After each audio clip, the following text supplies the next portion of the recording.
በጸሎታችሁ መልስ እግዚአብሔር አምላክ አዘግይቶ እናንተን ቤቱ ደጅ እንድትጠኑ የሚያደርጋችሁ ጸሎታችሁን ብላችሁ መታችሁ እግዚአብሔርን ይዛችሁት ቤት እንድትሄዱ ነው። ጨንቆን ጠቦን መልስ ላይ ሰጠን ይችላል። አበቃለት ብለን ጉዳያችንን ስንቀብረው ግን ቀስቅሶ ማስነሳት ይችላል። አንተ ይዘህ የመጣው የደም ችግር የጤና ችግር ሊሆን ይችላል።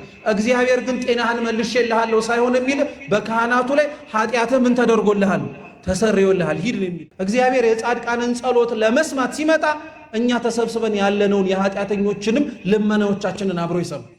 እናንተ ተኝቶ መነሳት ለካ ትልቅ ቁም ነገር ነው።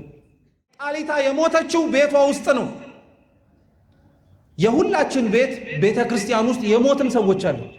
በጣም የሚገርማችሁ የሚያሳዝነው እሱ ትንሣኤና ሕይወት እኔ ነኝ ብሎ በተናገረው በክርስቶስ በፍርድ ዙፋኑ በመቅደስ በታቦቱ በካህናቱ በአገልጋዮቹ ፊት ሆኖ ግን የሞተ ሰው እንዴት አይለቀስለትም? እንዴት እንዲያውም መሪርም ባይነባለትም?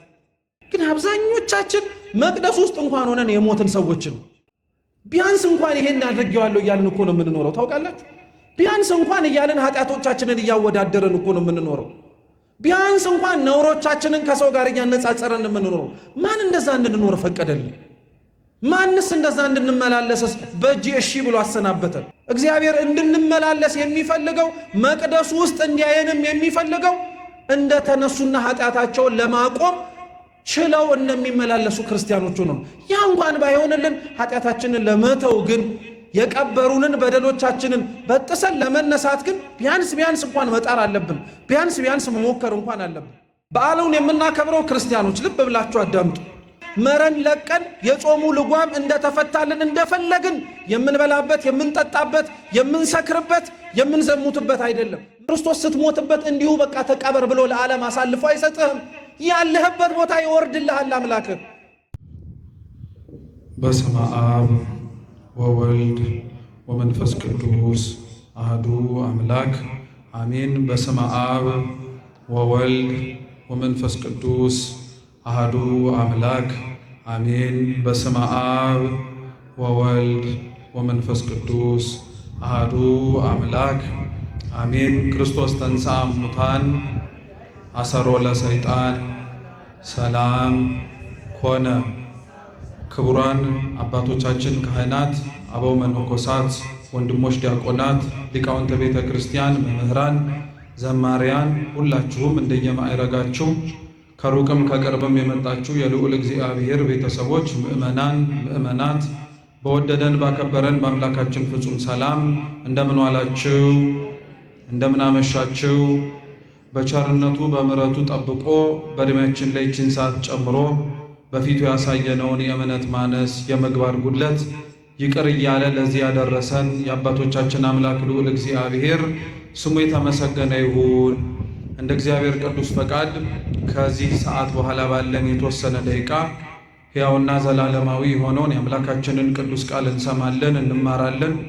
አምላካችን በጉባኤያችን በመሰባሰባችን መሃል ተገኝቶ እንዲያስተምረን፣ እንዲመክረን፣ እንዲገስጸን ሕያውና ዘላለማዊ የሆነውን ቅዱስ ቃሉን መስማት እንድንችል የሁላችንንም አይነ ልቡናችንን እንዲያበራልን የእርሱ ቅዱስ ፈቃድ ይሁንልን።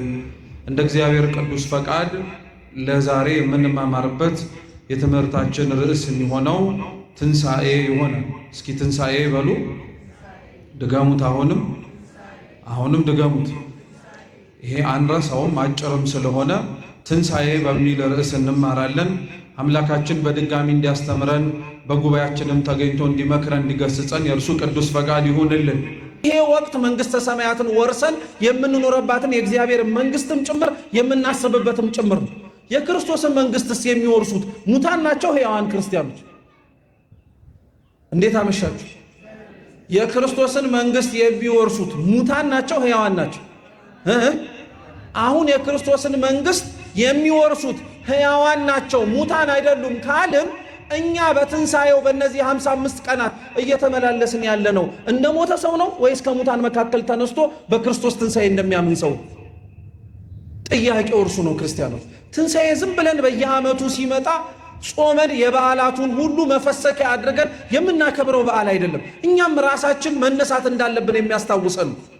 ፋሲካን የምናከብረው እኛው ራሳችን ከኃጢአት መሻገር እንዳለብን እያስታወስን ነው። ለዛ ነው አምላካችን ኢየሱስ ክርስቶስ ከሙታን መካከል ከመነሳቱ በፊትና ከሙታን መካከል ከተነሳ በኋላ በጣም የሚገርማችሁ ስለ ትንሣኤ ያስተማራቸው በጣም መሰረታዊ ትምህርቶች አሉ። እየሰማችሁ ነው? መሰረታዊ ትምህርቶች አሉ። ሰው እንዴት ከተኛበትና ካንቀላፋበት እንዴት ከክርስቶስ ጋር መመላለስ የከበደውን እንደ መቃብር ገንዞ ጠፍንጎ የያዘውን ኃጢአት ተነስቶ እንዴት መራመድ እንደሚችል አምላካችን ኢየሱስ ክርስቶስ አስተምሮን። ይሄንን ለመረዳት ቅድም ያልኳችሁን ክርስቶስ ከሙታን መካከል ያስነሳቸውን 3 ሰዎች ታሪክ ብቻ ነው የምነግራችሁ። ስንት ሰዎች? 3 ሰዎች። እግዚአብሔር ከሁላችን ጋር ይሁን። የመጀመሪያዋ ክርስቶስ ከሙታን መካከል ያስነሳት የማርቆስ ወንጌል ምዕራፍ 5 ላይ ያለች ጣሊታ ተብላ የምትጠራ አንዲት ልጅ ናት። ታሪኩን ባጭሩ ለመናገር ያክል ኢያኢሮስ ተብሎ የሚጠራ የአይሁድ የምኩራብ አለቃ የነበረ አንድ ሰው ነበረ ይላል ቅዱስ ማርቆስ ትረካውን ሲጀምር። ቅዱስ ማርቆስ ኢያኢሮስ የሚባል አንድ ሰው ነበር አለ። ኢያኢሮስ የአይሁድ የምኩራቦቻቸው አለቃ ነው፣ ሹም ነው። ምኩራብ የአይሁድ ቤተ ጸሎት ነው። ልብ ብላችሁ ስሙ። በአይሁድ በምኩራቦቻቸው ውስጥ ይሄ ኢያኢሮስ ሹም ነው፣ አለቃ ነው። በምኩራቦቻቸው ውስጥ አይሁድ እየተገናኙ ጸሎት የሚጸልዩበት የነቢያትን መጻሕፍት ሲነበቡ የሚሰሙበት ስፍራ ነው። እዛ ስፍራ ውስጥ ጌታችን ኢየሱስ ክርስቶስ ከአንድም የተደጋጋሚ ጊዜ ላይ እየገባ ሲያስተምር በጣም እንዳያስተምር መሰናክል የሚሆኑበት ሰዎች ናቸው ውስጥ ያሉት። እሱ ብቻ አይደለም። ታስታውሱ እንደሆነ አስተምሮ ከጨረሰ በኋላ ራሱ ድንጋይ አንስተው ሊወግሩትም የዛቱበት ሰዓት ነበረ። ከመካከላቸው ተሰወረባቸው እንጂ። ኢያኢሮስ ማለት እንደዚህ ክርስቶስን ለመግደልና ክርስቶስ የሚናገረውን ላለመስማት ይሰባሰቡ ከነበሩት ከምኩራብ አይሁድ መካከል አለቆች መካከል አንዱ ነው። ኢያኢሮስ ታዲያ ልጁ በጠና ታመመችበት። ልጁ በጠና ስትታመምበት አምላካችን መድኃኒታችን ኢየሱስ ክርስቶስ ጋር እየሮጠ ሄደና መምህር ሆይ ልጄ በጠና ታማብኛለችና እባክህ አድንልኝ አለ። እንግዲህ አስቡት፣ ኢያኢሮስ የምኩራብ አይሁድ አለቃ ነው እያልኳችሁ ነው። ክርስቶስን ከማይወዱት ሰዎች መካከል አንዱ ነው እያልኳችሁ ነው። ይሄ ሰውዬ ካልጨነቀው በቀር ወደ ክርስቶስ እንደማይሄድ እርግጠኛ መሆን አለባችሁ። ስለጨነቀው፣ ስለጠበበው፣ አማራጭ ስላጣ ተስፋ ብቸኛ ሳይሞክረው ቀርቶ በኋላ እንዳይጸጽተው ብሎ ነው ጌታችን ጋር ሄደ። ጌታችንም ጋር ሲሄድ ጌታ ሆይ አላለው፣ መምህር ሆይ ነው ያለው። ምንድነው ነው ያለው? መምህር ሆይ ነው ያለው።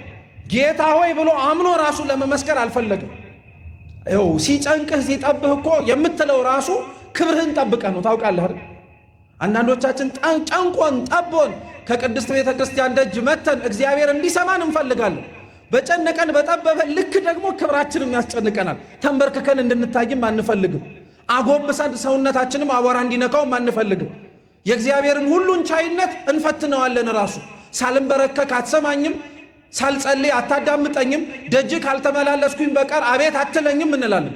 እግዚአብሔር ይህንን ሁሉ እንድናደርግ እኮ የሚያደርገን በእኛ መመላለስ ውስጥ መምጣት መግባት ውስጥ ትልቅ ለሱ የሚጨምርለት እንኳን ትንሽም የሚጨምርለት ነገር ኖሮ አይደለም። ክርስቲያኖች ለጸሎታችሁ መልስ እግዚአብሔር አምላክ አዘግይቶ እናንተን ቤቱ ደጅ እንድጠኑ የሚያደርጋችሁ ጸሎታችሁን ብላችሁ መታችሁ እግዚአብሔርን ይዛችሁት ቤት እንድትሄዱ ነው።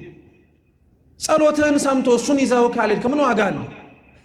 እግዚአብሔር ግን በጣም ብዙዎች ከመካከላቸው አሉ ጨንቋቸው፣ ጠቧቸው፣ ወጥሯቸው እርሱ ካልሆነ በቀር ልክ እንደ ኢያኢሮስ ፈውስ ሊሰጣቸው እንደማይችል አውቀው መጥተው ሳይፈወሱ ነገር ግን እሱን ሲያገኙት አክብረውት የተቀመጡ ሰዎች አሉ። ከበሽታቸው ጋር መኖርን የመረጡ ክርስቶስን ናፍቀውትና ወደውት አንተ ከበሽታችን ትበልጥብናለህ፣ አትፈውሰን ከፈለክ፣ ነገር ግን ከደጅ አታውጣን ያሉ። እግዚአብሔር ሁላችንን ከደጁ አያውጣ። እኛ ግን ጸሎታችን እንዲሰማ ነው እንጂ አብረነው መኖርም ራሱ አብረነውም ጭምር መቀመጥም የእግዚአብሔር ሐሳብ በእኛ ሕይወት ላይ እንደሆነ አላወቅም። ኢያኢሮስ ልጄ ታማብኛለች አድንልኝ አለ። ጌታችን ኢየሱስ ክርስቶስ ና ወደ ቤት እንሂዳሉ። እንደው እዚሁ ጋር አንድ ሌላ ታሪክ ላምጣላችሁ። ኢያኢሮስ የአይሁድ የምኩራብ አለቃ ነው። የተማረ ሰው ነው። በደንብ ጠንቅቆ የሚያውቅ ሰው ነው። እዚሁ የመጽሐፍ ቅዱስ ክፍል ላይ ደግሞ አንድ ሮማዊ 100 አለቃ አለ። እየሰማችሁ የሉቃስ ወንጌል ምዕራፍ 7 ቁጥር 1 ላይ ታሪኩ ተጽፎ ታገኙታላችሁ። ይሄ ሮማዊ ወታደር አምላካችን ኢየሱስ ክርስቶስ ማቴዎስ ወንጌል ምዕራፍ 8 ላይ አለ ታሪኩ። ምን ገጠመው መሰላችሁ? ልክ እንደ ኢያኢሮስ ልጁ ታመመችበት እና ወደ ጌታችን ወደ ኢየሱስ ክርስቶስ ሄደና ጌታ ሆይ ልጄ በጠና ታማብኛለችና እባክህ አድንልኝ አሉ። አምላካችን ኢየሱስ ክርስቶስ ልክ ኢያኢሮስን እንዳለው ና ወደ ቤት እንሂድ አለ። ና ወዴት እንሂድ? እግዚአብሔር ወደ ሁላችን ቤት ይግባ። ና ወደ ቤት እንሂድ አለ። መቶ አለቃው ግን ከኢያኢሮስ የተለየ መልስ ነው የሰጠው። ምንድን ነው ያለው? ጌታ ሆይ ወደ ቤቴ ጠፈር ትገባ ዘንድ እኔ የሚገባኝ ሰው አይደለሁም አሉ። እንግዲህ ተመልከቱ፣ ይሄ እኮ መቶ አለቃ ነው፣ ሮማዊ ነው፣ አሕዛባዊ ነው። ስለ እግዚአብሔር አምላክነት ስለ ኢየሱስ ክርስቶስ ፍጹም ሰው ፍጹም አምላክነት አያውቅም። ግን የፈለገውንና የለመነውን ነገር እግዚአብሔር እንዲያደርግለት ሲለምነው እርሱ ግዴታ መውረድ እንደማይጠበቅበት ያውቃል። አንተ ወደ ቤቴ ጠፍር ልትገባ አይገባኝም አሉ። ቃል ብቻ ተናገር ልጅ ይድናል አሉ። እንደዛም ብሎ አላቆመም፣ ቀጠለለት። እኔ እንደምታየኝ መቶ አለቃ ነኝ። በቃሌ ተናግሬ እኔ መሄድ ሳይጠበቅብኝ ባለሟሎቼና አሽከሮቼ የወደድኩትንና የፈቀድኩትን ያደርጉልኛል አለ። እየሰማችሁ ኢያኢሮስ እኮ እንደዚህ ያላለው። በእኛ ዘንድ እኮ የታጣ እምነት በአሕዛብ ዘንድ እንደሚገኝ ታውቃላችሁ።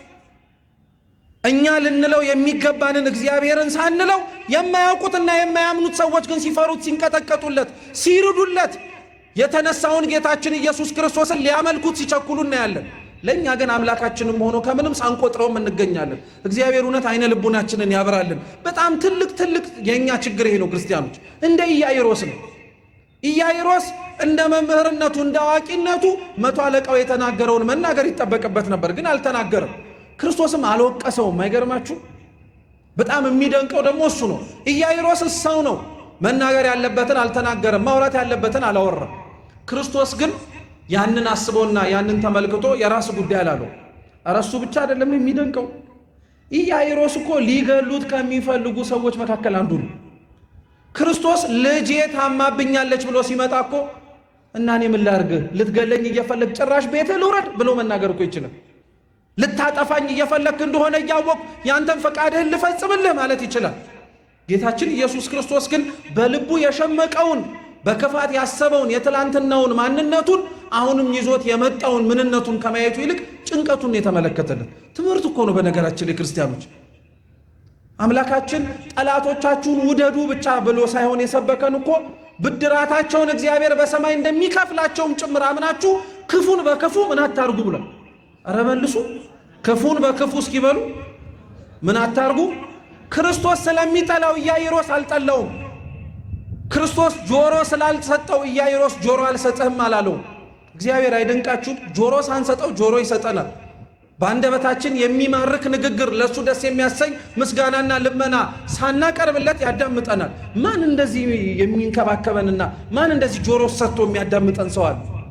ንግግራችን አላማረም፣ ጆሮአችሁን ከፍታችሁ አልሰማችሁኝም እኮ ብሎ እግዚአብሔር አምላክ ጆሮን አልከለከለብንም፣ ያዳምጠናል። አሁንም ልብ አይሰማን። በነገራችን ላይ ክርስቲያኖች እንደነዚህ አይነቱን ነገሮች እግዚአብሔር አምላክ እንድንጽናናበት ይንገረን እንጂ ዛሬ እርሱ ሲናገር እንዳልሰማ ነው፣ ነገ በፍርድ ቀን እኛ ስንጮህ የማይሰማን ጊዜ ይመጣል። ዛሬ እሱ ሲናገር ልባችንን ከፍተን እንዳልሰጠ ነው፣ ነገ እኛ ጮኸን ርስት መንግሥተ ሰማያትን አውረሰን ስንለው አላውቃችሁም ወግዱልኝ ከፊቴ ሊለንም ይችላል።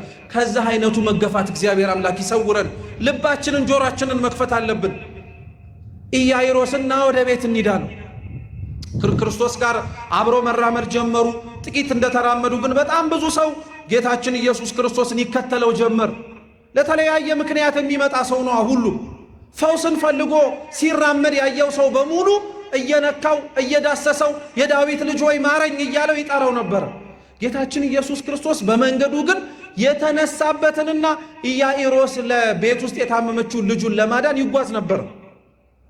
መንገድ ላይ ግን በጣም ሰው ከመብዛቱ የተነሳ በመንገድ አዘገጁት።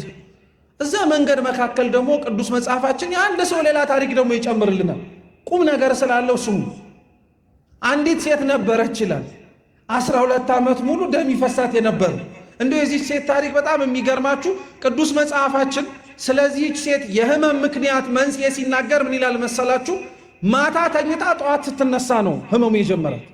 ማታ ስትተኛ ጤነኛ ነበረች። ጠዋት ስትነሳ ደም ይፈሳት ጀመር። ለብዙ ባለመድኃኒቶች ገንዘቧን አወጣች፣ የሚፈሰውን ደሟን እንዲያቆሙላት። ገንዘቧን ጨረሰች እንጂ ማንም ደሟን ሊያደርቅላት አልቻለም። እናንተ ተኝቶ መነሳት ለካ ትልቅ ቁም ነገር ነው። ተኝቶ አለመነሳት አለ። ተኝቶ ያለ ጤና መነሳት እንዳለ ራሱ የዚህ ሴትዮ ታሪክ ምስክር እኮ ነው። ተኝታ ስትነሳ ነው ሙሉ በሙሉ ጤናዋ ታውቆ የተገኘችው። 12 ዓመት ሙሉ ተሰቃይታበታለች። ያሰቃያት የደሟ መፍሰስ ብቻ አይደለም። አይሁድ እንደ ሕግና እንደ ሥርዓታቸው ደም የሚፈሳቸውን ሰዎች አያስጠጉም። ተጠግተው እንኳን ወደ እነሱ እንነጋገር እንኳን ቢሉ ሲነኳቸው ለምን ነካችሁን ብለው ድንጋይ አንስተው ራሱ ይወግራሉ። ሰውም ጨክኖባታል፣ ጤናዋም ጭምር ከድቷታለች ሴት። ጌታችን ኢየሱስ ክርስቶስ ታዲያ በሕዝብ መካከል ሲራመድ አየችውና ምን ብላ አሰበች? የልብሱን ጫፍ ብነካው እፈወሳለሁ አለች። በልቧ እኮ ነው ያሰበችው። አፍ አውጥታ ራሱ አልተናገረችም። ከዚህ በኋላ ወደ ክርስቶስ መሄድ ጀመረች። ራሷ ላይ ፈርዳን የሄደችው እንዳልኳችሁ ደም እንደሚፈሳት ያውቃሉ። ደም የሚፈሳት እሷ ብትነካቸው ድንጋይ አንስተው ሊወግሯት እንደሚችሉ ታውቃለች። በሕይወቷ ፈርዳ ግን ታምሜ ከምኖር ተፈጉሼ ብሞት እመርጣለሁ ብላ ቀጥ ብላ ሄደች። ጌታችን ኢየሱስ ክርስቶስንም ከዛ ሁሉ ሰው መካከል ወረደችና ቀሚሱን ነካችው። አምላካችን ይራመድበት ከነበረበት ከዛ ሕዝብ ሁሉ ግፊያ ቆመና ከናንተ መካከል የነካኝ ማን ነው አለ። እስኪ እንደው አስቡት፣ መሃል መስቀል አደባባይ ላይ በዛ ሁሉ ትርምስ ውስጥ ቆሞ አንድ ሰው ማን የነካኝ ይላል? ማን የማይነካ? ገበያ መካከል ቆመ ያ ሁሉ ሰው እየተራመደ ማን የነካኝ አይባልም። ሁሉም ሰው ለራሱ ዓላማ ወደዛ ወደዚህ ስለሚል አስቦም ሳያስብም አውቆም ሳያውቅም ሊነካ ይችላል። ጌታችን ኢየሱስ ክርስቶስ ግን ያ ሁሉ ሰው እየነካው ለዛ ሁሉ ሰው ማን የነካኝ ብሎ አልጠየቀም። እሷን ግን ማን የነካኝ ብሎ ጠየቀ። እሷ የነካችው በእምነት ስለሆነ ነው። በነገራችን ላይ የክርስቶስ የቀሚሱ ጫፍ በነገራችን ላይ ክርስቲያኖች ቤተ ክርስቲያን ናት። ነቢዩ ኤርምያስ እግዚአብሔር አምላክም በረጅም በዙፋኑ ላይ ከፍ ብሎ እንዳየው ሲናገር የመቅደሱን ጫፍ መቅደሱን ሞልቶት ነበር ይላል። የቀሚሱ ጫፍ መቅደሱን ሁሉ ሞልቶት ነበረ። ዛሬ ተረትና ዘበት ይመስለናል ላላመንንና አምነንም ጭምር ለማንመላለስ ክርስቲያኖች እንጂ እናቶቻችን ለዚህ ጥሩ ምስክር ናቸው። መጥተው የቅድስት ቤተ ክርስቲያኑን ደጅ አምዱን ይነኩታል፣ ጀርባቸውን ይመቱበታል፣ ይዳበሱበታል፣ አፈሩ ላይ ይንከባለሉበታል። በውጭ ያለ ሰው አይቶ ድንጋይ ላይ ተንከባለሉ፣ አፈር ላይ ተንከባለሉ ቢል አይገርምም። ሲጀመር አፈርም አፈር ነው ለእርሱ፣ ድንጋይም ድንጋይ ነው። ቤተ መቅደስ ውስጥ ቤተ ክርስቲያን ውስጥ ሆነን እንደዚህ አይነት ድርጊታቸውን አላዋቂነትና ያለማመን ነጸብራቅ ነው ብለን እኮ የምናወራ ሰዎች አለን። ግን እነሱ ተፈውሰው እነሱ ከእግዚአብሔር ጋር ቀርበው እነሱ በንጹህ ልባቸው ሲነኩት ግን እግዚአብሔር እነሱን ከኛ ይልቅ ማን የነካኝ ብሎ ይናገራል። ማን የነካኛል? ከእናንተ መካከል አንድ ሰው የነካኝ ሰው ሲነካኝ ከሰውነቴ ኃይል ሲወጣ ተሰምቶኛል። ያቺ ሴት አፍራ ተሸማቃ እኔ ነኝ ራሱ አላለችው። ክርስቶስ ግን የነካውን መነካት ካወቀ የነካውን ማንነትም የሚያውቅ ማእመረ ህቡዓት ሁሉን የሰወረውን የሚገለጥለት አምላክ ነውና ዞሮ ደጅ ሴት ምን አለ? አንቺ ሴት ኃጢአትሽ ተሰርዮልሻል።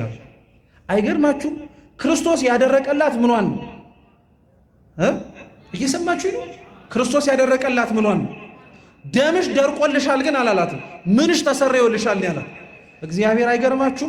አንተ ይዘህ የመጣኸው የደም ችግር የጤና ችግር ሊሆን ይችላል። እግዚአብሔር ግን ጤናህን መልሼልሃለሁ ሳይሆን የሚል በካህናቱ ላይ ኃጢአትህ ምን ተደርጎልሃል? ተሰርዮልሃል ሂድ ነው የሚል። እግዚአብሔር የሁላችንንም ኃጢአታችንን ይቅር ይበለን። ለዛች ሴት አምላካችን ኢየሱስ ክርስቶስ ቆሞ ደሟን ነው ቀጥ ያደረገላት። ለእኛ በዕለተ ዓርብ እንደ ብራና ተወጥሮ ደሙን አፍስሶ የኃጢአት ደማችንን ያደረቀልን ክርስቶስ ደሙን ቀጥ አለላት። ኃጢአትሽ ተሰርዮልሻል ተባለች። ይሄ እግረ መንገዱን እየሄደ እኮ ያደረገው ተአምር ነው። አይገርማችሁም? አምላካችን ትምህርት እኮ ነው ይሄ ራሱ። የተነሳው የኢያኢሮስ ልጅ ታማለች ተብሎ ሊፈውስ ነው። እግረ መንገዱን ግን እቺን የታመመችዋን ሴት ግን ሲያገኛት አይ የተነሳውበት ዓላማ የዚህን ሰውዬ ልጅ ታማለች ላድናት ነው እንጂ አንቺን ስመለሽ አድንሻለሁ አላላትም።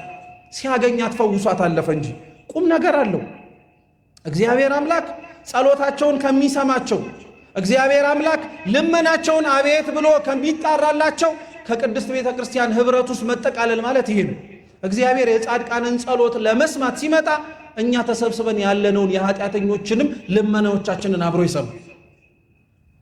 እውነት እኮ ነው። ቤተ ክርስቲያን ጉባኤያዊት ናት፣ ኅብረታዊት ናት የሚባለው እኮ ለዛ ነው። የእኛን ጸሎት ባይሰማ የቅዱስ እስጢፋኖስን ልመናውን ግን ይሰማል። ለቅዱስ እስጢፋኖስ ልመና መልስ ለመስጠት ያለው አምላካችን ለኛ ለኃጢአተኞቹ በቅዱሳኑ አማካኝነት መልሱን ይሰጣል። ከናንተ መካከል ሩቅ አንሄድ፣ አሁንም ቅርብ በሆነ ምሳሌ ላስረዳችሁ። ጸጉራችሁ ወይንም ደግሞ የራስ ቅላችሁ ቢደርቅ ቅባት ስትቀቡ ቅባቱን የምትቀቡት ምናችሁ ላይ ቶሎ በሏ ራሳችሁን ነው አይደለም የምትቀቡት። ግን የምትቀቡት ቅባት ራሳችሁን ለማረስረስ ብላችሁ ተቀብታችሁትም ቢሆን ዓላማችሁ አድርጋችሁ ባታስቡትም በተዘዋዋሪ ምናችሁም ጭምር ይረሳል። እጃችሁ ሳይረስም እንዴ የተቀባው ጭንቅላትህን ነው። ከጭንቅላትህ ጋር አብሮ ግን ምን ረሷል? እግዚአብሔርም እንዲህ ነው የሚሰማቸውን ለመስማት ሲል እግረ መንገዱን እኛንም ያዳምጠናል። እግዚአብሔር የሁላችንንም ልመና ያዳምጥ። ወዲያውኑ የኢያኢሮስ ቤት ውስጥ የነበሩ ባለሟሎች ታዲያ ጌታችን ኢየሱስ ክርስቶስ ያቺን ሴት ልክ እንደፈወሳት መጡና ምን አሉ? ልጅህ የታመመችው ሞታለች፣ ከዚህ በኋላ መምህሩን አታድክመዋል። ምንም እያሉት መሰላችሁ? ታማ ቢደርስ ኖሮ ሊፈውሳት ይችላል። አሁን ግን ስለሞተች አታድክመው፣ በቃ እሱም ወደ መንገዱ ሂድ፣ አንተም ና ወደ ቤት ገብተህ አልቅስ አሉት። ጌታችን ኢየሱስ ክርስቶስ ግን እንዲያውም ቅድም ይጓዝበት ከነበረው ፍጥነት በላይ ሞተች ሲባል ና አብረን እንሂዳል። እግዚአብሔር እንዲህ አይነት አምላክም ጨንቆን ጠቦን መልስ ላይ ሰጠን ይችላል። አበቃለት ብለን ጉዳያችንን ስንቀብረው ግን ቀስቅሶ ማስነሳት ይችላል። እግዚአብሔር ሲዘገይብህ እንዲያውም የበለጠውን ነገር ሊሰጥህ። ታማለች ያለችው ሞተች ሲባል ኑ እንሂዳል። ወደ ቤታቸውም ሲገባ ቤታቸው ውስጥ ትልቅ ለቅሶ ነበረ። ያለቅሱ ነበር፣ ያዝኑ ነበር። ክርስቶስም ወደ ውስጠኛው ክፍል ወደዛች ልጅ ወደ ሞተችበት አልጋ ላይ ገባና ተቀመጠ። ምን አላቸው? ይህቺ ልጅ ተኝታለች እንጂ አልሞተችም አላቸው። ማን አሁን ከኛ መካከል በመተኛትና በመሞት መካከል ሰው ልዩነት እንዳለው ያውቃል? አያውቅም? ቤታችሁ እናንተ ነቅታችሁ የተኛው ሌላውን ሰው እያያችሁ ታለቅሳላችሁ? አናለቅስም። የተኛው ሰው ምን ማድረጉ ስለማይቀር መነሳቱ አይቀርም። ክርስቶስ ወዶ እንዳይመስላችሁ የሞተችዋን ልጅ ሞታ ሳይሆን እኮ አይደለም፣ ሞታለች፣ በደምብ ሞታለች ግን አላለም፣ ተኝታለች ነው ያለው። የተኛ ሰው እንደሚነቃ ሁሉ የሞተም ሰው ፈርሶ በስብሶ አይቀርም። ምን ማድረጉ አይቀርም፣ መነሳቱ አይቀርም። ጊዜውን ነው የማናውቀው። አሁን የተኛ ሰው ስንቀሰቅሰው እንደሚነሳ ስለምታውቅ ያን ያክል አትፈራም፣ አትደነግጥም። በዙሪያችን የቀበርናቸው ወዳጅ ዘመዱ ቤተሰቦቻችንን ግን አፈር ውስጥ ስናስገባቸው ሐዘኑ መራር የሚመስለን ተነስተው ከእግዚአብሔር የፍርድ ዙፋን ፊት ዳግም የሚነሱባትን ቀን እኛ ስለማናውቀው። ስለዚህ ክርስቶስ ገባ፣ ተኝታለች እንጂ አይ አልሞተችም አላቸው። የሚገርማችሁ ልክ እሱ እንደዛ ሲል በቤቱ ውስጥ የነበሩት ሰዎች በሙሉ ያለቅሱ ከነበረበት ለቅሶ ተገልብጠው ከፍተኛ ሳቅ ሳቋል። ምክንያቱም እንዳልኳችሁ ነው፣ መተኛትና መሞትን ስለሚያውቁት ነው። እና የመሰላቸው ወይ ተሳስቶ የመሰላቸው ወይ እነሱን ለማጽናናት የተናገረው ንግግር ነው። ግን ክርስቶስ አይደለም፣ እነሱን ለማጽናናት የሞተች እንዳልሆነችም ጭምር ተጠራጥሮም አይደለም፣ እንደ ሞተች ጠንቅቆ ያውቀዋል። ሲናገር ግን እነሱ ሳቁ። አምላካችን ኢየሱስ ክርስቶስ ሁሉንም አስወጣቸው ከቤተሰቦቿ ውጭ። ቤተሰቧን ካመጣቸውና እዛ ክፍል ውስጥ ካስቀመጣቸው በኋላ ግን ምን አለ መሰላችሁ? አብራችሁን በሉ ጣሊታ በሉ እንጂ ጣሊታ ተነሽ። የሞተችዋ ልጅ ወዲያውኑ አፈፍ ብላ ተነሳች። ክርስቶስም የምትበላውን አምጡላት አላቸው ቤተሰቦች። ይሄ መጽሐፍ ቅዱስ ክፍል አሁን የነገርኳችሁ የአንዲትን ልጅ አምላካችን ኢየሱስ ክርስቶስ ከሙታን መካከል ያስነሳት ታሪኩን ግን እንዳልኳችሁ ክርስቶስ ከሙታን መካከል ማስነሳት እንደሚችል ምስክር እንዲሆን ቀድሞ የተጻፈ ቀድሞ የተደረገ ብቻ አይደለም። የጣሊታ የመሞቷና የመነሳቷ ታሪክ የኛ የሁላችን ታሪክ ስለሆነ ነው። ጣሊታ ገና ሮጣ ያልጠገበች ልጅ ናት። ገና መንፈሳዊ ሕይወታቸውን ጀምረው ሳይጨርሱት ገና ከቤተ ክርስቲያን የራቁባቸውን ዓመታት እያዘኑና እየተብከነከኑ ወደ ክርስቶስ መንገድ የጀመሩ ሰዎች ሊሞቱ ሊያንቀላፉ ይችላሉ። እናዝናለን። ምን አለ ኃጢአት በሰራበት ጊዜ ላይ ያቆየው እግዚአብሔር ጽድቅ ለመስራት ሲመጣ ለምን በቶሎ ጠራው ያልናቸው እኮ ሰዎች አሉ። እንደዚህ ያልናቸው ሰዎች አሉ። እግዚአብሔር በጊዜ የሚጠራቸው ሰዎች አሉ። ጣሊታ አንድም የኛ ምሳሌ ናት። ጣሊታ የሞተችው ቤቷ ውስጥ ነው። የሁላችን ቤት ቤተ ክርስቲያን ውስጥ የሞትን ሰዎች አሉ። በጣም የሚገርማችሁ የሚያሳዝነው እሱ ነው። ውጪ የሞተ ሰው አይለቀስለትም እያልን ትንሣኤና ሕይወት እኔ ነኝ ብሎ በተናገረው በክርስቶስ በፍርድ ዙፋኑ በመቅደስ በታቦቱ በካህናቱ በአገልጋዮቹ ፊት ሆኖ ግን የሞተ ሰው እንዴት አይለቀስለትም? እንዴት እንዲያውም መሪርም ባይነባለት? እኛ እኮ ክርስቲያኖች በጣም የምንገርመውና የምናሳዝነው ልንራብ የማንችል ሰዎች እንደሆንን ታውቃላችሁ። የሕይወት እንጀራ ቤተ መቅደስ ውስጥ ያለን ልንጠማም አንችልነን። ጥምን ቆርጦ የሚጥል ኃጢአትንም ምንጩን የሚያደርቅ የክርስቶስ ደም ያለበት መቅደስ ውስጥ ነን ያለነው። ሞተን እንቀራለን ብለን መናገር አንችልም። የትንሣኤው ጌታ እዚሁ መቅደስ ውስጥ ነው ያለው። ግን አብዛኞቻችን መቅደስ ውስጥ እንኳን ሆነን የሞትን ሰዎች ነው። ቤተ ክርስቲያን ውስጥ እንኳን ሆነን ከምግባር ከሃይማኖት የራቀን ሰዎች ነን። መገኘታችን ቤተ ክርስቲያን ውስጥ ዋጋ የለውም እያልኳችሁ አይደለም። ቤተ ክርስቲያን ውስጥ ግን መምጣትና መገኘታችን ተገኝተናል ብለን ለመናገራችን ብቻ ሳይሆን ከተኛንባቸው መነሳት ያለብን ኃጢአቶቻችን ላይማ ብድግ ብለን መነሳት አለብን። እውነቴን እንደምላችሁ ክርስቲያኖች፣ በትንሹ ነገር ለምን እንደምትረኩት፣ በትንሹ ነገር ለምን እንደምትጽናኑት፣ ቢያንስ እንኳን ይሄን አድርጌዋለሁ እያልን እኮ ነው የምንኖረው። ታውቃላችሁ፣ ቢያንስ እንኳን እያልን ኃጢአቶቻችንን እያወዳደረን እኮ ነው የምንኖረው። ቢያንስ እንኳን ነውሮቻችንን ከሰው ጋር እያነጻጸረን የምንኖረው። ማን እንደዛ እንድንኖር ፈቀደልን? ማንስ እንደዛ እንድንመላለሰስ በእጅ እሺ ብሎ አሰናበተን? ማንም እኮ አላለንም። ታውቃላችሁ፣ እግዚአብሔር እንድንመላለስ የሚፈልገው መቅደሱ ውስጥ እንዲያየንም የሚፈልገው እንደተነሱና ኃጢአታቸውን ለማቆም ችለው እንደሚመላለሱ ክርስቲያኖቹ ነው። ያ እንኳን ባይሆንልን ኃጢአታችንን ለመተው ግን የቀበሩንን በደሎቻችንን በጥሰን ለመነሳት ግን ቢያንስ እንኳን መጣር አለብን። ቢያንስ መሞከር እንኳን አለብን። ክርስቶስ ቤት ውስጥ ሞታ ያገኛት ጣሊታ ማለት መቅደስ ውስጥ የሞትን የኛ የሁላችን መነጸብራቅ የሁላችን በቃ። ሁለተኛ ጌታችን ኢየሱስ ክርስቶስ ከሙታን መካከል ያስነሳው ሉቃስ ወንጌል ምዕራፍ 7 ላይ ያለውን አንድ ሰው ያን ሰው ቅዱስ መጽሐፍ ሲናገር ስሙን አይጠቅስም። አንተ ጎበዝ ነው የሚል። አንተ ማን አልኳችሁ? ጎበዝ ነው የሚል። ያ ጎበዝ ለእናቱ አንድ ልጅ ነበረ። ባለቤቷን አታለች፣ መበልት ነበረች። ጭራሽ ደግሞ ባለቤቷን ማጣቷ ሳያንስ ብቸኛ የወለደችዋም ልጇ ገና በወጣትነቱ ወራት ሞተባት። ከሞተበት ስፍራ ይዛ በቃሬዛ አሸክማ ልትቀብረው ስትሄድ ጌታችን ኢየሱስ ክርስቶስ በመንገድ ላይ ያገኛት።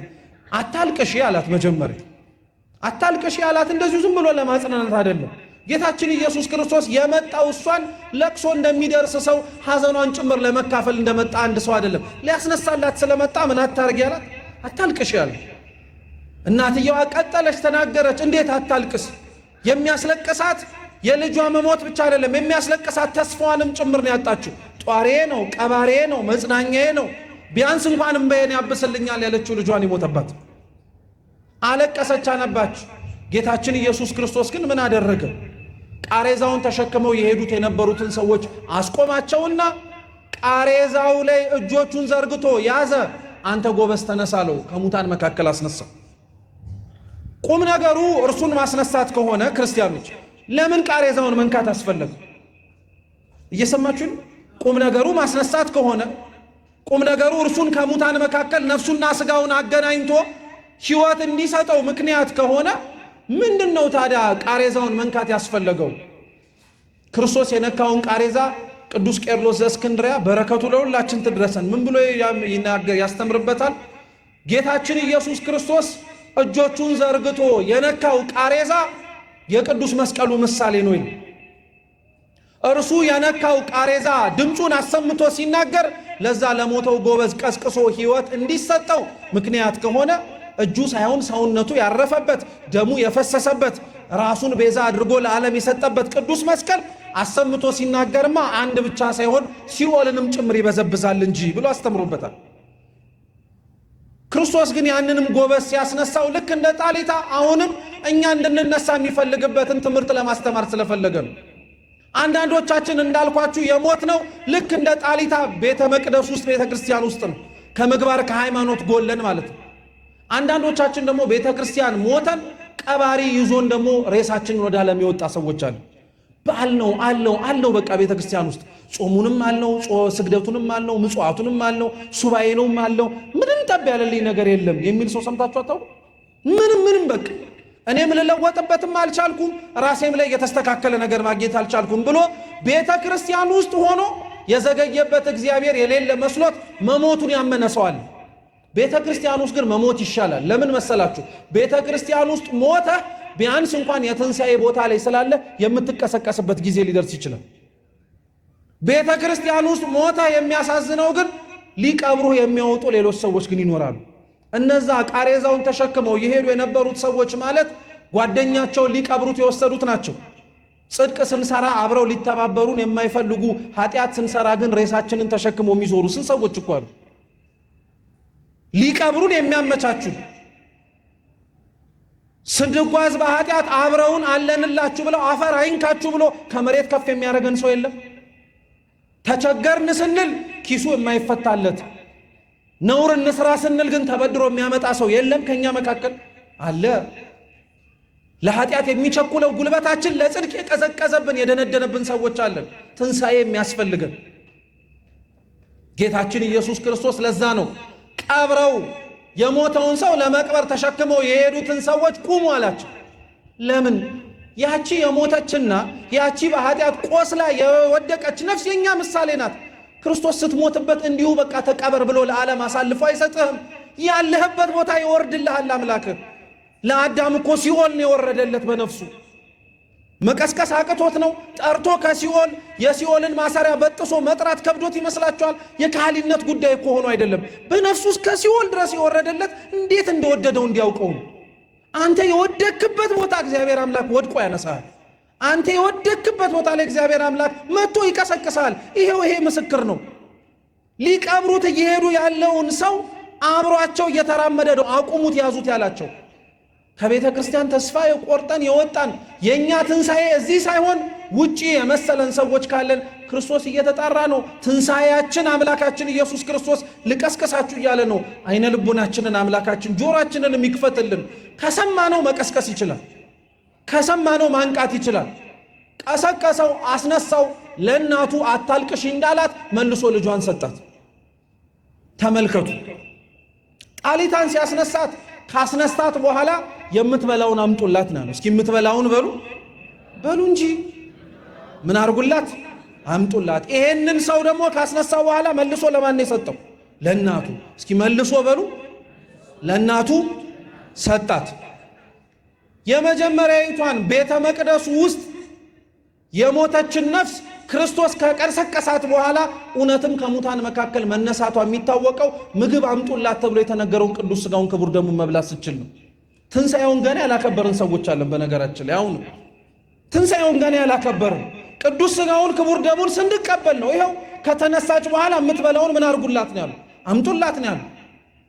ትንሣኤ ማለት ቆመ በቤተ መቅደሱ እየዘመርክና እያሸበሸብክ የምታከብረው ብቻ ሳይሆን በክርስቶስ ቅዱስ ሥጋና ክቡር ደም ጭምር ታትመህ እውነት ከሙታን መካከል መነሳትን እየመሰከርክ ለዓለም የምትወጣበት በዓል ነው።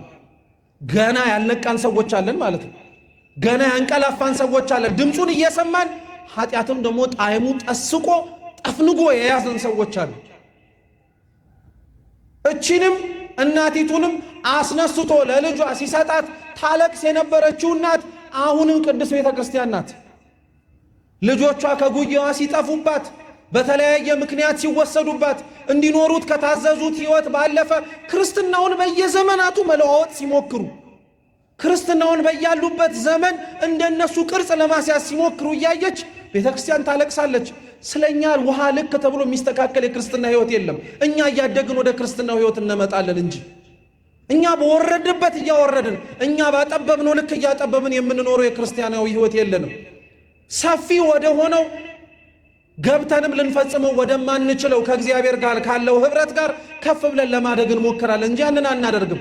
የምናደርገውን ነገር በሙሉ እያየች ቤተ ክርስቲያን ልጆቿ ከውስጥ ተሰብስበው ጸናጽል እየመቱ ይዘምሩ እንጂ ቤተ ክርስቲያን ግን ታነባለች፣ ታለቅሳለች በደንብ አድርጋ። መሞታችንን የማናውቅ ሰዎች እንዳለን ታውቃለች። ሰዎች ወስደው ሊቀብሩን ቃሬዛ ላይ እንደተሸከሙን የኃጢአት አልጋዎቻችንን እንዳይቆረቁረንም ጭምር የሚያመቻቹልን ሰዎች እንዳሉ ታውቃለች።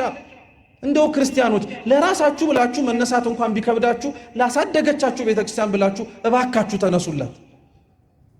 ቤተክርስቲያን ሁላችን ላይ ደክማብናለች። እውነቴን እንደምላችሁ ላስተማረውና ለሚማረው ሰው ብቻ አይደለም፣ ከእግዚአብሔር መለኮታዊ ከሆነው ስጦታው ያለምንም ዋጋ ሁላችንንም ሰማያዊ ዜግነትን ሰጥታናለች።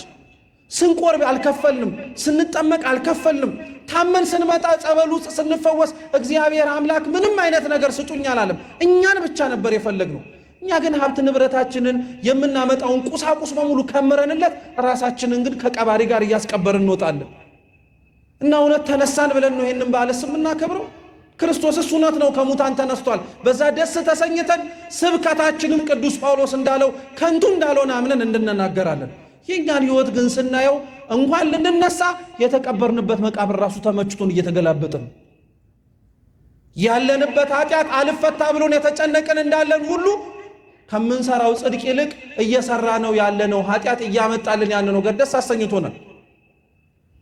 እውነት እኮ ነው። ኃጢአት ስንሰራው ኃጢአት ስናደርጋት የሚሰማን ደስታ በቅጽበት የምናጣጥመው ስለሆነ ኃጢአት ለሁላችን ቅርብ የሆነችው ለዚህ ነው። ልብ ብላችሁ ስሙኝ ክርስቲያኖች፣ ኃጢአትን የምንሰራት በኃጢአት የሚመጣው ደስታ ቅርባችን ስለሆነ ነው። ጠጥተን ለመስከር የምንሄደው ሳቅ ቅርብ ስለሆነ ነው። ጨዋታው ስለሚመጣ ነው የምንለው አይደል? ጾመን ጸልየን ሰግደን መጽውተን እግዚአብሔር የደከምንበትን የድካማችንን ዋጋ ግን ሲከፍለን አናየው። ለኃጢአት ለምንሮጠው ሩጫ ደሞዙን ወዲያው እናገኘዋለን። ለጽድቅ ለምንደክመው ድካም ግን እግዚአብሔር አምላክ የሚሰጠንን ደሞዝ ያዘገየዋል። ለምን? በምድር ከሚከፍለን በሰማይ ሊከፍለን ስለመረጠ እኮ ነው። እውነቴን እንደምላችሁ ክርስቲያኖች፣ ድካማችንን ስለ እግዚአብሔር ስንል ያደረግናቸውን መንፈሳዊ ነገሮቻችንን በሙሉ እግዚአብሔር በምድር እንዲከፍለን እንዲያውም አንጠይቅ። በምድር ካልከፈለንም ያልሰማን እንዳይመስለን። የጸሎታችን መልስኛ መኪና ማሽከርከር አይደለም። ቤተ መቅደስ ውስጥ የማስቀደሳችን መልስኛ በቤት ውስጥ በአማረና በጌጠ ቦታ ውስጥ መመላለስ አይደለም። አትሳቱ ክርስቲያኖች። እኛ መንፈሳዊ ሕይወትን ከእግዚአብሔር ጋር ያለንን ኅብረት የምንለካው ቁሳዊ በሆነ ነገር አይደለም። እንደዛ ማድረግ የጀመርን ጊዜ የተለማመድንም ጊዜ ነበረ ተንሸራተን የወደቅ ነው። ዛሬ አሁን በየአውደ ምሕረቶቻችን ራሱ እኮ እልል በሉላቸው ተብሎ የሚሰሙት የጸሎቶቻችን መልሶች ምን ናቸው? መኪና ገዛን አይደለም? ቤት ገባን አይደለም? ስራችን ተቃና አይደለም? ማን ከኛ መካከል መጥቶ ስለፈቀደልኝ ቤተ መቅደሱን ስም ያለው ብሎ ስላስቀደስኩኝ ከመቅደሱ ከሰማያዊ ደጃፍ ቆም ያለው ብሎ ዋጋም የተከፈለለትን ቅዱስ ሥጋውን ክቡር ደሙን ለመቀበል በቅቻለሁ ብሎ እንደው በሕይወታችሁ እልል ያስባለ ምመን ታውቃላችሁ? አናውቅም እኮ። እኔ በግሌ አላውቅም። ለምን? የጸሎታችንን መልስ ምድራዊ በሆነ ዋጋ እየተመነው ስለተቸገርን እኮ ነው። አይደለም። ዋጋችን ሰማያዊ እንደሆነ አትርሱ ክርስቲያኖች። ዋጋችን ምድራዊ እንዳይሆንም ጭምር ነው እግዚአብሔርን የምንለምነው። በተገላቢጦሽ ግን ሰይጣን የሚያሰራውን ኃጢአት ወዲያውኑ ደሞዙን ይሰጣል። እግዚአብሔር የሚያሰራውን እንድትሰራ የከፈተልን የጽድቅ በር ግን ስታደርገው በጥቂቱ የመንግሥተ ሰማያትን ጣዕም እንድትቀምስ እያደረገ ስለ ድካምህ መጽናናትንና ማንም ሊቀማው የማይችለውን መንፈሳዊ ደስታና ሰላም እየሰጠ ፍጻሜው ግን ከእሱ ጋር እንድትሆን ያደርጋል። እውነቴን እኮ ነው የምላችሁ ክርስቲያኖች፣ የጸሎታችንን ምላሽ በሙሉ መሬት ላይ ብናገኘው እኮ የምናፍቀው ገነት ይኖራል። እንድንገባበት የምንቸኩልበት መንግሥተ ሰማያትን እንጣራ ይሆናል። እግዚአብሔር እንኳንም አጎደለብን፣ እንኳንም አሳጣን፣ እንኳንም ሰላም የተነሳ ነውን እንደዚሁ እንኳን አረገን። ቢያንስ በዚህ እንኳን ማንን እየጠራ ነው? እግዚአብሔርን እየጠራ ነው። አገረ ሰላም ሲሆንማ ማን ትዝ ይለዋል? መድኃኔዓለም ማን ትዝ ይለዋል? ያ የተዘረጋጁ ማን ትዝ ይለዋል? ኑ ልጆቼ እያለ የሚጣራው ድምፁ ማንኛችንም ትዝ አይለንም። ሲጀመርም እግዚአብሔር አምላክ እንዳስቀመጥነው ዕቃ የትም ብንሄድ ተመልሶ የምናገኘው የሚመስለን ሰዎች እኮ ነን። በጣም ነው የምናሳዝነው። ከዚህ በላይ ሞት የለማ ክርስቲያኖች። እውነታው እንደዛ እንደሆነ ማወቅ መቻል አለብን። ትንሣኤውን የክርስቶስን አስበን ደስ እንደምንሰኘው የእኛን ግን ቅድስት ቤተ ክርስቲያን ሁኔታችንን አይታ ታለቅሳለች፣ ታነባለች። የቤተ ክርስቲያናችንን እንባ የምናብሰው ተደራጅተን በመጮህ አይደለም፣ ንስሐ ገብተ ቅዱስ ቁርባን ስትቀበል ያኔ የቤተ ክርስቲያን እንባዋ ይታበሳል። ያኔ ክብርህ ይመለሳል። ያኔ ያጣሁት የምትለውን የእግዚአብሔርን ሞገስ ታገኘዋለህ። እንዲሁ በመጮህ እንዲሁ በምናምን አይመጣልህ። ይሄ ሐቅ ነው። ሐዋርያት ያጡትን፣ ሐዋርያት የጎደለባቸውን፣ ሐዋርያት እንዲኖራቸው ያስፈለገውን ነገር በሙሉ ያገኙት የአምላክ ቅዱስ ሥጋ ክቡር ደምን ተቀብለው በፍጻሜው መንፈስ ቅዱስን ሲያገኙ እንጂ ዝም ብለው እንደዚሁ ስለመረን ለቀው ስለዞሩ አይደለም። እግዚአብሔር ለሁላችን በቸርነቱ የልባችንን መሻት ሁሉ ይስጠን። ሶስተኛው የመጨረሻው ክርስቶስ ከሙታን መካከል ያስነሳው ወዳጁ አልዓዛር ነው። የዮሐንስ ወንጌል ምዕራፍ 11 ላይ ያለ ታሪክ ነው። ከሁለቱ አሁን ቅድም ከነገርኳችሁ ታሪኮች የሚለየው ይሄ አንደኛ አልዓዛር ለክርስቶስ ቅርቡ በመሆኑ፣ ሌሎቹን ክርስቶስ ያውቃቸዋል። አምላክም አይደለም፣ ለሱ እንግዳ የሆነች ነፍስ የለችም። አልዓዛርና ቤተሰቡን ግን ክርስቶስ በቅርብ የሚያውቃቸው ናቸው። በቅርብ የሚያውቃቸው ብቻ ሳይሆን ቤታቸው ውስጥ የሚስተናገድም ጭምር ነው። ቤታቸው ውስጥ የሚስተናገድም ጭምር ነው። ቤታቸው ለክርስቶስ ክፍት ነው። ለክርስቶስ ክፍት የሆነ ቤት ክርስቲያን ሊኖረው ያስፈልጋል። በነገራችን ለክርስቶስ ክፍት የሆነ ቤት ማለት ታርዞ ቢመጣ፣ ተጠምቶ ቢመጣ፣ እንግዳ ሆኖ ቢመጣ፣ ተርቦ ቢመጣ፣ እስረኛ ሆኖ የሚያርፍበት አጥቶ ቢመጣ ተከፍቶ የሚያስተናግደው ቤት ማለት ነው። ለክርስቶስ ክፍት ነበረ ቤታቸው። ክፍት ከነበረው ከክርስቶስ የሚስተናገድበት ቤት ውስጥ ግን ሐዘን ተሰማ። ትልቁም ነገር ነው። እግዚአብሔር ከኛ ጋር ስለሆነ ማለት ሰው የሚደርስበት አይደርስብንም ማለት አይደለም። እየሰማችሁ ነው? እግዚአብሔር በቤት ስለሚመለክ፣ እግዚአብሔር በቤታችን ውስጥ ንጉሥ ሆኖ ስለተሾመ፣ በሕግና በሥርዓትም ጭምር ስለምንመላለስ በሰው የሚደርሰው በእኛ አይደርስም ማለት አይደለም። አንዳንድ ሰው ከእግዚአብሔር ጋር ካለው ቅርበትና ከእግዚአብሔር ጋር ከሚታዘዘው የትእዛዛቱ ተገዥነቱ የተነሳ ሕመም እንዲመጣበት አይፈልግም። ሞት እሱ ቤት እንዲያንኳኳ አይፈልግም። ሲጸልይ መሰማትን፣ ሲጣራ አቤት መባልን ብቻ ነው የሚያውቀው። አይደለም። ክርስቶስ ይወዳቸው ከነበረው ከዚህ ቤት ውስጥ አልዓዛርን ጠርቶታል። እንዳልኳችሁ ነው። ክርስትና የሚመዘነው ምድራዊ በሆኑ ቁሶች ማግኘትና ማጣት እንዳልሆነ ሁሉ እግዚአብሔር ከኛ ቤት ውስጥ ለመገኘቱ ማሳያ ሆኖ የምንናገረውና የምናስተምረው ምንም አይነት ነገር ሳይደርስብንና ሳይሆንብን መቅረታችንን በማየት አይደለም፣ ሲደርስብን በምናሳየው ግብረ መልስ ነው። አልዓዛር ሞተ ብለው ለጌታችን ለኢየሱስ ክርስቶስ ነገሩት። መርዶን ከሰማበት ስፍራ ላይ 4 ቀን ቆየ። መሞቱን ሰምቷል። ቸኩሎ ግን ሄዶ ሐዘንተኛ እንደሚያደርገው ስርዓት ሊደርሰው አልፈለገም። ዘገየ፣ ዝም አለ። ሐዋርያቱ ነገሩት፣ ወዳጅ አልዓዛር ሞቷል ብለው አሳሰቡት። ራሱ ጌታችን ኢየሱስ ክርስቶስ ግን ሰዓቱ ሲደርስ ወዳጄ አልዓዛር ተኝቷል፣ ልቀሰቅሰው ሄዳለዋል። ሐዋርያት አሁንም ባልታደሰ አይምሮና ሰውነታቸው እንግዲያውስ ተኝቶ ከሆነ የሚቀሰቅሰው ይጠፋልን አሉ። እሱ ግን እያወራ የነበረው ሞት ስለተባለ እንቅልፍ ነው። በግልጽም ነገራቸው። እንቅልፍ ሞት እንደሆነ በእርግጠኝነት የምናውቀው አልዓዛርን እንዴት ብሎ ሊቀሰቅሰው እንደሄደ ክርስቶስ ሲናገር ወዳጄ አልዓዛር ሞቷል፣ ላስነሳው ሄዳለሁ አላቸው። ሞትን እንቅልፍ ሞት ብሎ እስካሁን ስነግራቸው የነበረው እኛ ያመጣ ነው አይደለም፣ ራሱ ክርስቶስ ወንጌል ላይ ሲናገር ተጽፎ ያገኘ ነው። ጌታችንም አልዓዛር ወደ ተቀበረበት ወደ ኢየሩሳሌም ከተማ ገባ። መምጣቱን የሰሙ ሰዎች በሙሉ ሊቀበሉት ወጡ። ደስ ተሰኝተው የሚቀበሉት ነበሩ። እርሱ ግን የመጣው ደስታን ለመካፈል አይደለም፣ ሐዘናቸውን የማርታና የማርያምን ለመድረስ ነው። መምጣቱን ሕዝቡ በሙሉ ሲሯሯጥ መስማቱን ሰምታ ማርታም እየሮጠች ሄደች። ጌታ ሆይ አንተ ከኛ ጋር ብትሆን ኖሮ ወንድማችን ባልሞተ ነበር አለ። እያንዳንዳችን ሕይወት ላይ እግዚአብሔር ከኛ ጋር ባይሆን ኖሮ ይሄ ባልኖረብን ነበረ የምንለው ጊዜ አለ። ሁላችንም በቃ ሰምቶን እንዳልሰማ አይቶን እንዳላየ የሚሰማን ስሜት አለ። እግዚአብሔር ግን ያያል። ክርስቲያኖች ይሰማል። ታክቶ በቃኝ የሚለው የኛ ጩኸት የለም። እንደ ሰው አይደለማ። ክብር ምስጋና ይድረሰው። ሰው እኮ ነው የሚታክተው። ሰው እኮ ነው የኛ ጩኸት በዛብን ብሎ ዝም በሉ የሚለው። እግዚአብሔር አይልም። ለሰው መጮህ የከበዳችሁን ነገር ለእግዚአብሔር ነው መጮህ። በቃ ዝም በሉ አይልም። እርሱ ከምን ተነስተን እንደምትጮኸው ያውቃል። ከምን ተነስተን እንደምትጠራው ያውቃል እግዚአብሔር። አንተ ከኛ ጋር ብትሆን ኖሮ ወንድማችን ባልሞተ ነበር አለችው። ወዳጃችን ወንድምሽ አልዓዛር ይነሳል አላት። አዎ ዳግም በሚመጣበት በክብሩ በዙፋኑ በእግዚአብሔር የዛች ቀን ላይማ እንደሚነሳ ምናለው አለች። እሱ ሊቀሰቅሰው የመጣው ዳግም ምጽአት ሊያስነሳው አይደለም፣ አሁን ሊቀሰቅሰው ነበር የመጣው። ወዲያውኑ እየሮጠች ሄደች። ተመልሳ ትንሣኤና ሕይወት እኔ ነኝ ያላትን ክርስቶስን ንግግሩን ሳይጨርስ ያ ሁላ ሰው ከመንገድ ላይ ስላስቀረው ገባችና ለእህቷ ለማርያም መምህሩ መጥቷል ይጠራሻል አለች። አልጠራትም እኮ በነገራችን ማርታን ሂጂና ማርያምን ጠራት አላለች። ግን ማርታ በእሷ ስጋዊ አስተሳሰብ እሷ ስትናገር ካልተሰማች ማርያም እግሩ ስር ቁጭ ብላ ትማር ግን ስለነበረ ቅርብ ናትና እሷ ትጮህ ትናገር ብላ ማርያምም እየሮጠች ወጣች። ለቅሶ ለመድረስ ተሰብስቦ የነበረው ሕዝብ በሙሉ እየሮጠ እርሷ ያለችበትን ለመከተል ወጣ።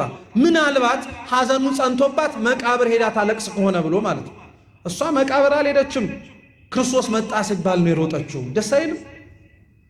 በጣም እኮ ነው ደስ የሚለው። እውነት መቃብር ጋር የማይሮጡ እግሮች ክርስቶስ ጋር እንደሚያስነሳው አምነው ለመጽናናት የሚሽቀዳደሙ እግሮች አሁንም ድረስ የሞቱና ያንቀላፉ ወዳጆቻችንን መቃብሮቻቸው ጋር ሄደን ጉንጉን እናስቀምጥላቸዋለን። ያረፉትን ነፍሳት እግዚአብሔር ግን በአጸደ ገነት እንዲያሳርፋቸው ቤተክርስቲያን አንመጣም። ማርያም ግን እየሮጠች ወደ መቃብሩ ሳይሆን ወደ መጣው ወደ መምህሯ ወደ ክርስቶስ ሄደች። ክርስቶስም አያት። ድጋሚ ማርታ እንዳለችው አለችው፣ አንተ ከኛ ጋር ብትሆን ኖሮ ወንድማችን ባልሞተ ነበር አለችው። አይ ማርታ፣ አይ ማርያም አላወቁም እንጂ ማን ስጋና ነፍሱን ራሱ ያላዛረ ለየውና እሱ ራሱ አይደል እንዴ? እሱ ራሱ እኮ ነው። እነሱ ግን ስላላወቁ በቦታ ስላልነበረ ከነሱ ጋር ሲሄድ ሲሸሽ ከሱ መሸሽና መሄድ ጋር አብሮ የመጣ ነገር መስሏቸው ነበር። እግዚአብሔር ግን አላዛር እንዲያርፍ የፈቀደው አላዛር ካረፈም በኋላ 4 ቀን ሰንብቶ የመጣው ድንቅ ስራውን ሊያሳያቸው ነበር። እግዚአብሔር በእያንዳንዳችን ህይወት ክርስቲያኖች እሱ ካልሆነ ብቻ የማይፈታቸው ቋጠሮዎች አሉ። ሁላችንም ቢወጥር እሱ ካልሆነ መልስ ልናገኝባቸው ማንችልባቸው ነገሮች አሉ። በእርግጠኝነት ነው የምነግራችሁ። እነዚህ አይነት ነገሮች ከኃጢአት የመጡ ላይሆኑ ይችላሉ። ከወላጆቻችን ክፋትም ያልተነሱ ሊሆኑ ይችላሉ። የእግዚአብሔር ድንቅ ስራ ብቻ እንዲታይባቸው የተቀመጡ ቋጠሮዎች አሉ።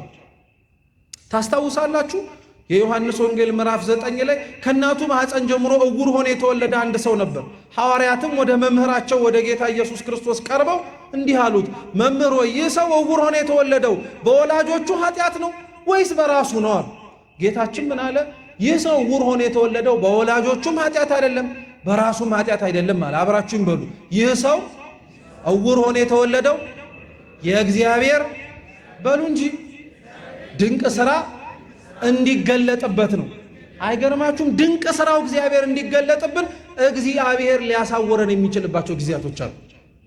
አሁን ነገ የምናከብረው የአብይ ጾም 3ኛው ሳምንት የሉቃስ ወንጌል ምዕራፍ 24 ላይ ያሉት የኤማሁስ መንገደኞች የሚታሰቡበት ነው። የኤማሁስ መንገደኞች ጌታችን ኢየሱስ ክርስቶስ የተሰቀለባት የኢየሩሳሌም ከተማ ላይ ነበሩ። ሰምተዋል ዜናውን። ተሰቅሎ ከሞተ በኋላ ግን የማይነሳ መስሏቸው ነበረ እያሉ እያወሩ በሞቀ ውይይትም ስለ መንፈሳዊ ነገር እየተጫወቱ ሄዱ ነበር። ጌታችን ኢየሱስ ክርስቶስ ከመካከላቸው ተገለጠ። ስለምንድን ነው የምታወሩት አላቸው። ስለ ኢየሱስ ክርስቶስ እንደሆነ አንተስ ይሄንን ሰው የምንናገርለትን አታውቀውምን? በኢየሩሳሌም አልነበርክምን አሉት። ጌታችን ኢየሱስ ክርስቶስም አብሯቸው ስለ ራሱ ከሙሴ ከሕግ መጽሐፍ ከመዝሙራትና ከነቢያትም እየጠቀሰ አስተማራቸው ይላል። ልብ ብላችሁ ስሙ። ከዛ በኋላ ቀኑ እንደመሸ ባስተዋሉ ጊዜ ላይ የኤማሁስ መንገደኞች ሉቃስና ቀሌዮጳ አንድም ኒቆዲሞስ እባክህ አብረህን በቤታችን እደር መሽቷል አሉት። ክርስቶስም ቤታቸው ገባ። በቤታቸው የነበረውንም ዳቦ እንጀራ ቆርሶ በሰጣቸው ጊዜ ላይ ዓይናቸው ተገለጠና ማን እንደሆነ አወቁ ይላል። አይገርማችሁ? አብሮህ ያለውን እግዚአብሔርን ራሱ ዓይንህ ካልተገለጠ አታውቀው። አብሮህ የሚራመደውን አምላክህን እንጀራ ተቆርሶ ካልተሰጠ ሕይወታዊ የሆነውን የክርስቶስን ሥጋና ደም ካልተቀበልክ አታውቀውም። ያለህ መስሎሃል ግን አላየኸውም። የተመለከትከው መስሎሃል ግን አልተመለከትከውም።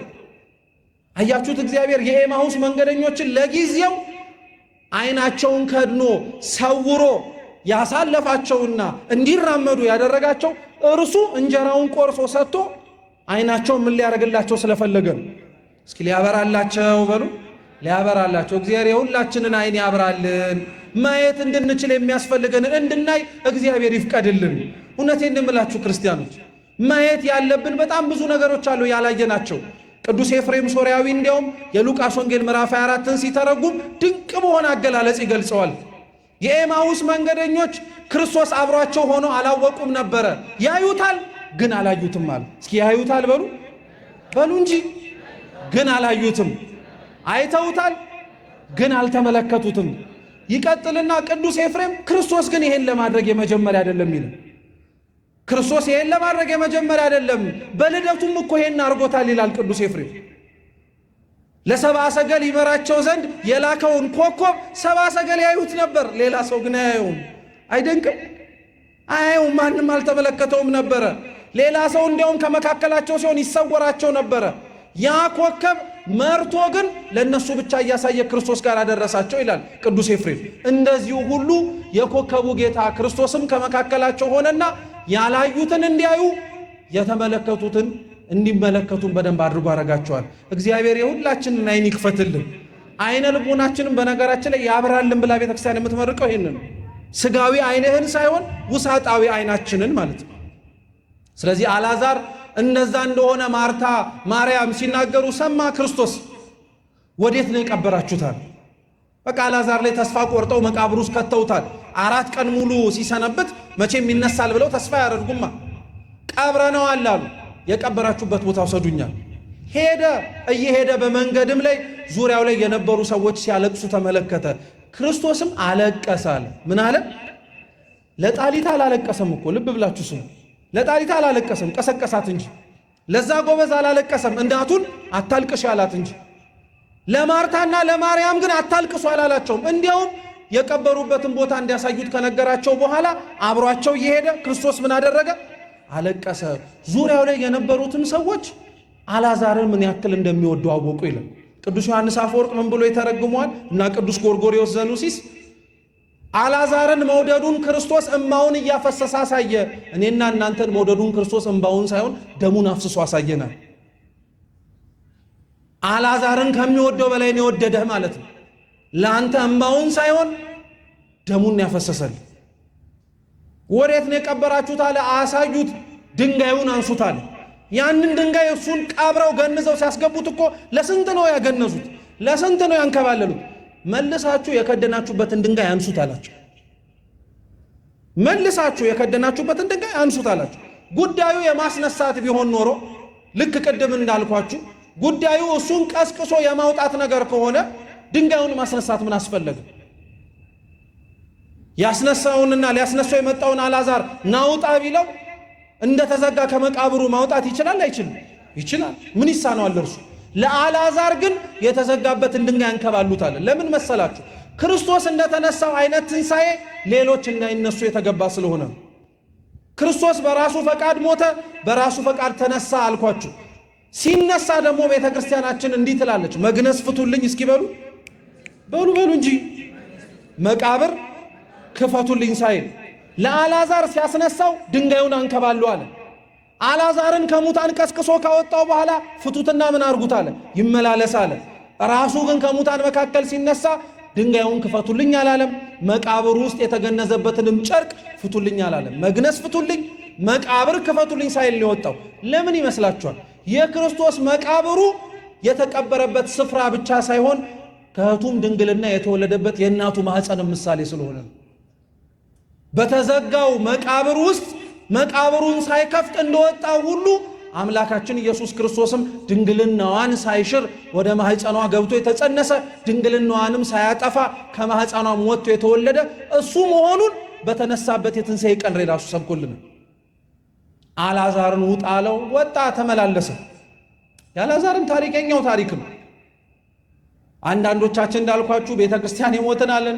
አንዳንዶቻችን ቤተ ክርስቲያን ሞተን ልንቀበር የሄድን ሰዎች አለን። እንደ አልዓዛር ደግሞ ጭራሽ ተቀብረን 4 እና 5 ቀን የቆየንም ሰዎች እንኖራለን። ከዛም በላይ እድሜያችን በኃጢአት ያለቀብን ሰዎች አለን። ክርስቶስ ግን አያችሁት፣ እያንዳንዱን መቀስቀስና ማንሳት አልከበደውም ለሱ። ለምን ዘመናት በኃጢአት አታንቀላፈም? አንተ ኃጢአትህ ይከብድ ይሆናል እንጂ እግዚአብሔር ያንተም ኃጢአት አንተም አትከብደው። አንተም አትከብደውም፣ ኃጢአትህም አይከብድም። እንደዚህ አይነት አገላለጾችን ስለምንጠቀም እኮ ነው እግዚአብሔር እኔ የምሰራውን ኃጢአት እሱ ራሱ ይቅር የሚለኝ አይመስለኝም እንዳትሉ። እንዴት አይልህም? እግዚአብሔር እኔ ኃጢአቴን እንዳቆም ራሱ የሚፈልግ አይመስለኝም አትሉ። ክብር ይግባውና ይሄ ክህደት ነው፣ በፍጹም አይባልም። እግዚአብሔር እንዳንተወው ተጨማለቁበት፣ እንዳናርፍበት ተሰቃዩበት ብሎ እንድንገባ የሚፈቅድልን የኃጢአት መቃብር የምንገነዝበትም የኃጢአት ጨርቅ የለም። እሱማ በትንሣኤ እንድንመላለስ ነው የሚፈልግ። 55ቱን ቀን ክርስቲያኖች እድል አለን ማለት ነው። አያችሁ፣ 55ቱን ቀን ተስፋ አለን። 55ቱን ቀናት ከተነሳው ከሙታን መካከልም ጭምር ተነስቶ ከተመላለሰው ከክርስቶስ ጋር አብረን የመኖርም ምስክር የመሆንም እድል አለን። ቅዱስ አትናቴዎስ ዘእስክንድርያ በሕይወቱ ከኒቅያ ጉባኤ በኋላ በጣም የታወቀ አቃቤ እምነት ስለነበረ ብዙ ሰዎች ብዙ ጥያቄ ጠይቁት ነበር እና ቅዱስ አትናቴዎስን ከተጠየቁት ጥያቄዎች መካከል አንድ ሰው መጥቶ ምን አለ?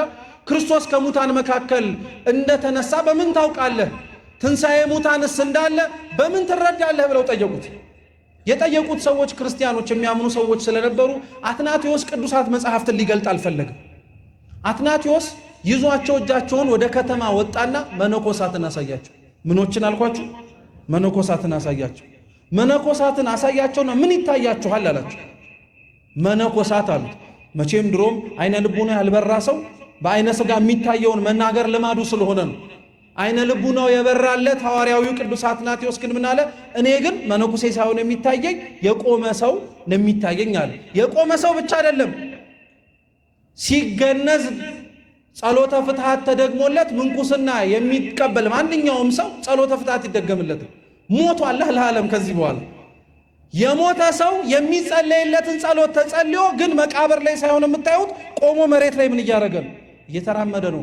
ከትንሣኤ ሙታን ከመነኮሳት በላይ ምስክር የለም አላቸው ይባላል ቅዱስ አትናቴዎስ። የመነኮሳት ምስክርነት በጸሎተ ፍትሐት የሚደገምና የሚታወቅ እንደሆነ ሁሉ ክርስቲያኖች እኛም ሁላችንም ለትንሣኤው ምስክር የመሆን ግን ኃላፊነት አለብን። መጽሐፍት በሌሉበት ተመላላሽ ሕይወት በሚታጣበት ቦታ ላይ ክርስቲያኖች ናቸው የትንሣኤ ምስክር፣ ሌላ ማንም አይደለም። ስንጠመቅ በመቃብር ውስጥ ለመግባታችን ምሳሌ ከሆነ ሁላችንም ተጠምቀናል። ተጠምቀን ግን አልቀረንም። ከገባንበት የመጠመቂያ ጉድጓድ ደግሞ ተመልሰን ወጥተናል። ስንወጣ ደግሞ የትንሣኤው ምሳሌ ነው። እንደ ተጠመቀ ሰው ክርስቶስ ከሙታን መካከል ተነስቶ እንደሚመለክባት እንደ ቅዱስ ቤተ ክርስቲያን ክርስቲያኖች ለመመላለስ እግዚአብሔር አምላክ ይፍቀድልን። የሰማነውን በልቦናችን ሰሌዳ ይጻፍልን።